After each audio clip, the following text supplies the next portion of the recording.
Imagine a prison, not one with bars and guards, but something far more sophisticated. A prison where the walls are made of numbers, the lock is controlled by confidence, and the warden is a system so deeply embedded in our world that we can't imagine life outside of it. The total global debt has now smashed through the $313 trillion mark. The United States alone owes over $34 trillion, a number so vast it becomes meaningless. An abstract monument to a financial reality that governs your life. But here is the terrifying and brilliantly hidden truth. This isn't a crisis. It's not a mistake or the result of bad management. This is the system working exactly, perfectly, as it was designed to function. Over the course of 3 centuries, a series of financial architects operating independently but building on each other's work engineered a global debt trap so perfect, so inescapable, that it now ensnares every major economy on Earth. They designed a machine where debt can never be repaid, only expanded, where interest flows eternally upward, and where the very act of trying to escape only tightens the chains. This isn't a conspiracy theory. It is documented history, a story of 4 men, 4 pivotal moments, where the very rules of our economic reality were rewritten to create a perpetual motion machine of debt. By the end of this, you will see the invisible architecture of your financial world.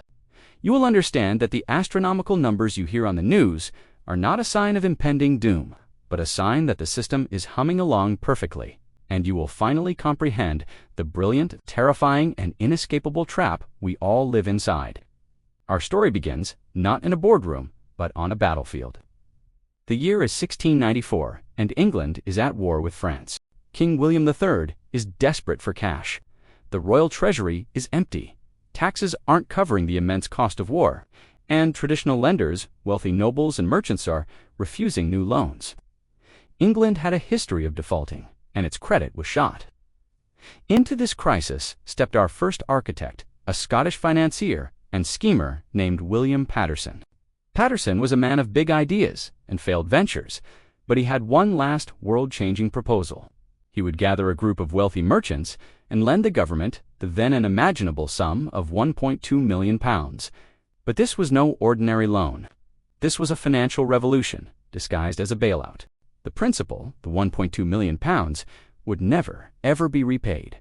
Instead, the government would pay interest on it forever, a guaranteed 8% annual payment in perpetuity, backed not just by the king's word, but by the full taxing power of the English Parliament.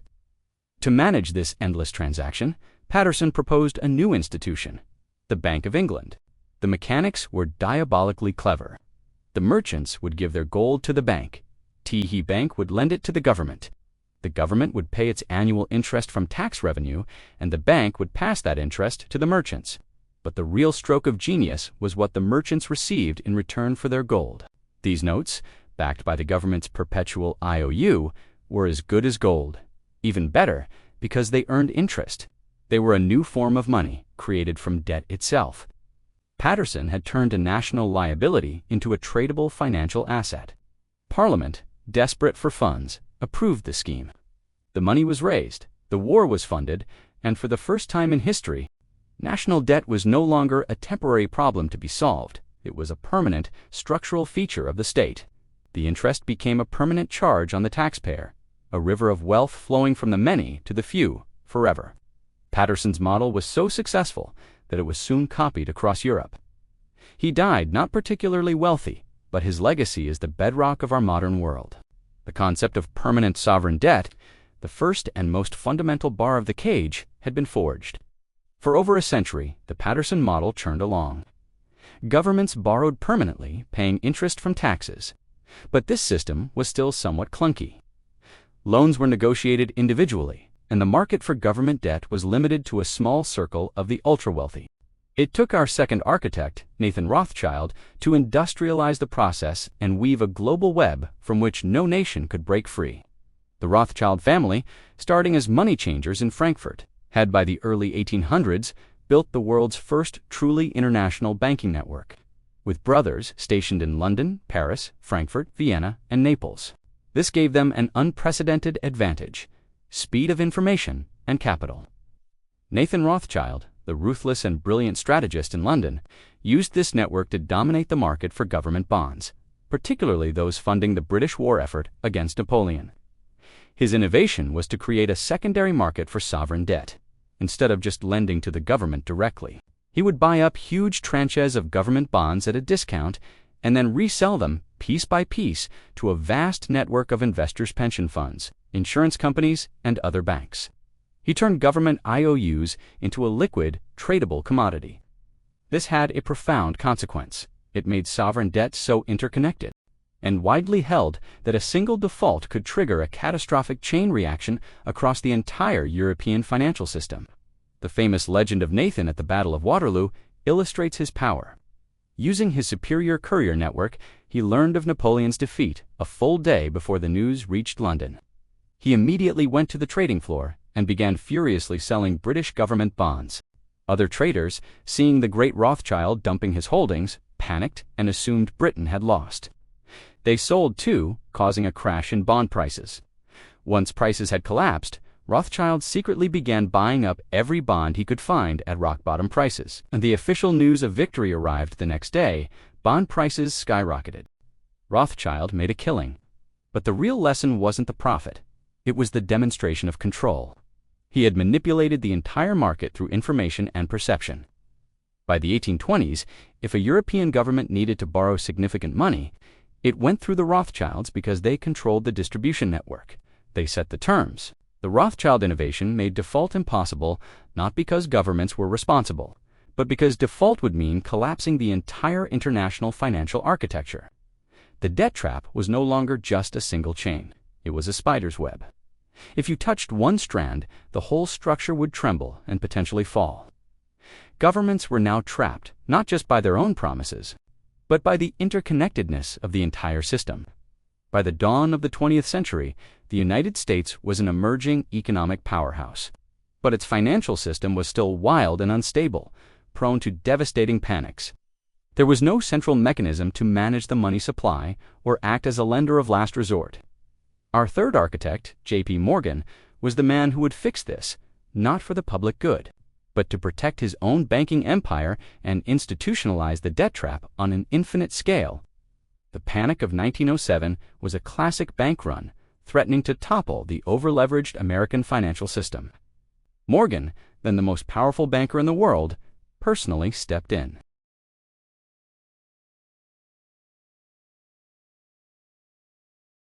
It worked, but Morgan was 70 years old. He knew this ad hoc approach couldn't continue. He and his associates needed a permanent solution, a central bank. The problem was that Americans, with their deep-seated populist distrust of concentrated financial power, hated the idea of a central bank. The first and second banks of the United States had been shut down by public outrage. So, Morgan's group devised a masterpiece of political disguise. In utmost secrecy, in 1910, key figures including Senator Nelson Aldrich and representatives from Morgan's banks and others met at the Jekyll Island Club in Georgia. For 9 days, they drafted the blueprint for what would become the Federal Reserve System. It was deliberately designed not to look like a central bank. It was a decentralized system of 12 regional banks, with a governing board appointed by the president. It sounded democratic, but the critical levers of power, particularly the New York Fed, were controlled by the member banks, the very private institutions it was meant to oversee. The Fed's ultimate power, the one that changed everything, was its ability to create money out of thin air to purchase government debt. This was the final piece of the puzzle for the debt trap. Before the Fed, there was a natural limit to government borrowing the market's appetite. After the Fed, that limit vanished. Now, when the government needed to spend more than it taxed, it could issue treasury bonds. And if there weren't enough private buyers, the Federal Reserve could simply create new dollars and buy the bonds itself. This process, known as debt monetization, ensured an infinite, guaranteed buyer for government debt. It made runaway deficit spending not just possible, but structurally encouraged. The Morgan mechanism, embedded in the Federal Reserve Act of 1913, transformed the debt trap from a large cage into an infinite expanse. The government could now run deficits forever, confident that its own central bank would always be there to fund them. The river of interest payments from taxpayers to bondholders was now guaranteed by a machine that could print the very water that flowed in it. The system was now nearly perfect. Debt was permanent, globalized, and infinite. But a potential weakness remained. What happened when a country simply couldn't pay, even the interest? A straight default would still cause a painful but ultimately cleansing reset. Our fourth architect, Paul Volcker, would close this final exit. As chairman of the Federal Reserve in the early 1980s, Volcker faced an enemy not of debt, but of its consequence, runaway inflation. To kill it, he took the brutal but effective step of jacking up interest rates to unprecedented heights, pushing the federal funds rate to nearly 20%. He successfully strangled inflation, but in doing so, he triggered a catastrophic side effect, the Third World debt crisis. Developing nations like Mexico, Brazil, and Argentina had borrowed hundreds of billions of dollars during the 1970s when interest rates were low. Suddenly, their interest payments exploded. In 1982, Mexico announced it could no longer pay.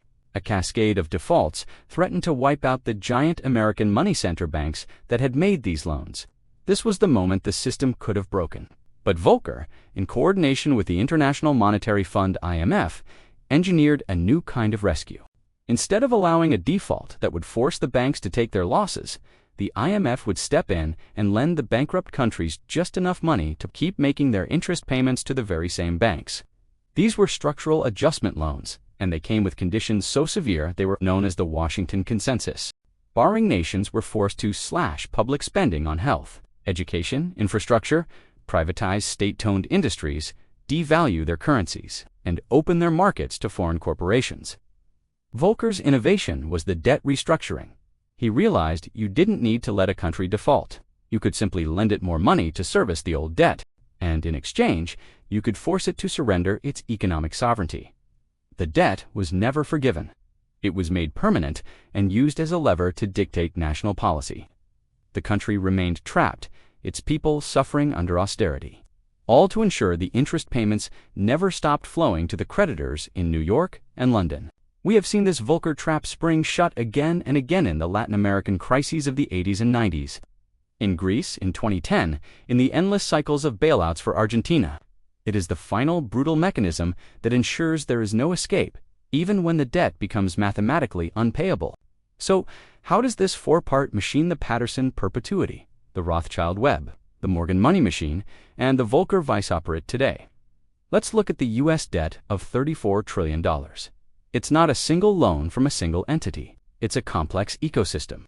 A large portion is owned by the American public itself, your pension fund, your 401k manager like Vanguard or BlackRock, your insurance company. The interest on these bonds, which now costs over $1 trillion per year, is paid by you, the taxpayer, and sent right back to these financial institutions. It is a massive, continuous, and largely invisible transfer of wealth from the broader working population to the capital-owning class. Another huge chunk is intragovernmental debt, money the government owes to itself. Like the Social Security Trust Fund, this is an accounting fiction, a giant IOU that future taxpayers will be on the hook to cover when the time comes to redeem those bonds to pay benefits. The terrifying truth is that paying off the $34 trillion is not just difficult. It is impossible without destroying the economy. Modern money is literally created through debt. If the U.S. government somehow collected $34 trillion in taxes to extinguish its debt, it would be sucking every dollar out of the economy, causing a deflationary collapse that would make the Great Depression look like a mild recession. The debt is not a bug in the system. It is the foundation of the system. It is the bedrock upon which our entire monetary structure is built. This is why the architects win forever. The financial institutions that manage this debt, the asset managers, the primary dealers, the central banks, profit from every single interest payment. The $34 trillion and the global $313 trillion is not a sign of failure. It is the scoreboard. It is the system working exactly as William Patterson, Nathan Rothschild, J.P. Morgan, and Paul Volcker designed it to work. We are all living inside their machine, citizens of a global debtor's prison where the walls are built on our own future productivity, and the only key was thrown away centuries ago. If this perspective has just rewired your understanding of everything from your tax bill to the headlines about national debt ceilings, then you're starting to see the real game being played. This isn't taught in school because it reveals a fundamental and perhaps uncomfortable truth about the architecture of power. If you want to continue pulling back the curtain on how the world truly operates, to see the other invisible systems that shape our lives, then hit that subscribe button and join this community of the curious in the comments below. We decode the machinery of power, one gear at a time. The most perfect prison is the one the prisoners don't even know they're in. And now that you've seen the blueprints, you have to ask yourself one final lingering question.